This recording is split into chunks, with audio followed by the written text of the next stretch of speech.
নমস্কার, আজ আমি মাশরুম কারির রেসিপি আপনাদের সঙ্গে শেয়ার করছি।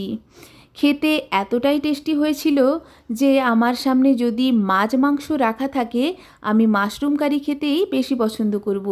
ঘরোয়া কয়েকটা মশলা দিয়ে আজকের মাশরুম কারি আমি তৈরি করেছি। রেসিপিটা অবশ্যই ট্রাই করবেন। পরিষ্কার জলে প্রথমে আমি ময়দা মাখিয়ে মাশরুমের ওপর ধুয়ে নিয়েছিলাম পরিষ্কার জল দিয়ে মাশরুমকে। এরপর কড়াইতে পরিমাণ মতো সর্ষের তেল অ্যাড করে দুটো মিডিয়াম সাইজের কুচানো পেঁয়াজ পরিমাণ মতো লবণ দিয়ে ভেজে নিচ্ছি। পেঁয়াজ ভালো করে ভাজা হয়ে গেলে আমি 8-10টা রসুন, 1 ইঞ্চি মতো আদা ও একটা শুকনো লঙ্কা বেটে নিয়েছিলাম সেই বাটা মশলা অ্যাড করছি।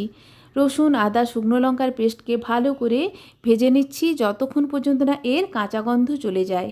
এরপর মিডিয়াম সাইজের টমেটো অ্যাড করে টমেটোকেও ভালো করে ভেজে নিচ্ছি যতক্ষণ পর্যন্ত না এর কাঁচা গন্ধটা চলে যায়। দেখুন টমেটো খুব ভালো করে ভাজা ভাজা হয়ে এসছে, বেশ অনেকখানি সফটও হয়ে এসছে। দিয়ে দিচ্ছি প্রায় 1 চামচ মতো ধনে ও জিরের বাটা, পরিমাণ মতো হলুদ অ্যাড করে মশলাকে খুব ভালো করে কষিয়ে নিচ্ছি।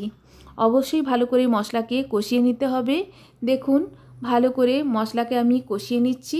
এইভাবে কষিয়ে রান্নাটা করবেন। মশলা যত ভালো করে কষানো হবে রান্নার টেস্টটা কিন্তু ততটাই ভালো হবে। যখন এইভাবে মশলা কষাতে কষাতে মশলা থেকে তেল ছেড়ে আসবে বুঝতে হবে মশলা ভালো করে কষানো হয়ে গেছে। দেখুন আমার মশলা থেকে তেল ছেড়ে এসছে, মশলা কষানো হয়ে গেছে। অ্যাড করে দিচ্ছি পরিষ্কার জলে ধুয়ে রাখা মাশরুম। মাশরুমকে প্রথমেই বলেছি আমি পরিষ্কার করে ময়দা মাখিয়ে ধুয়ে নিয়েছিলাম। এরপর মাশরুমকে ভালো করে মশলার সঙ্গে মিক্সড করে দিচ্ছি। এরপর পরিমাণ মতো লবণ অ্যাড করে গ্যাসের ফ্লেমটা লোতে করে মিনিট 2-এর জন্য মাশরুমকে আমি ঢাকা দিয়ে দেব।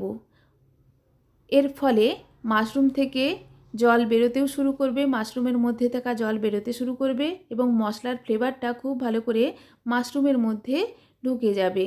2 মিনিট পর ঢাকা খুলে দেখুন এইভাবে নাড়াচাড়া করে দিচ্ছি। এইভাবে নাড়াচাড়া করে দিতে হবে, তা না হলে কিন্তু নিচের দিকে বসে যাওয়ার সম্ভাবনা থাকে। 2 মিনিট পর আবারও ঢাকা খুলে নাড়াচাড়া করে দিচ্ছি। এইভাবে বারে বারে ঢাকা খুলে নাড়াচাড়া করে ও ঢাকা দিয়ে ভালো করে মাশরুম ও মশলাকে কষিয়ে নিচ্ছি।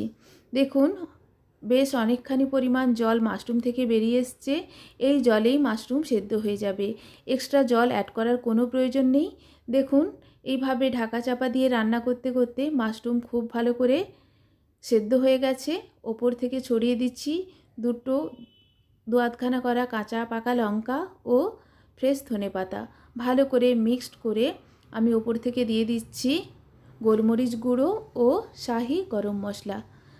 ভালো করে মিক্সড করে দিলেই একেবারে সার্ভ করার জন্য রেডি মাশরুম কারি। খেতে দুর্দান্ত হয়, অবশ্যই রেসিপিটা ট্রাই করবেন। গরম গরম আমি রুটির সঙ্গে এরকম মাশরুম কারি সার্ভ করছি। আমার রেসিপি রেডি। ধন্যবাদ।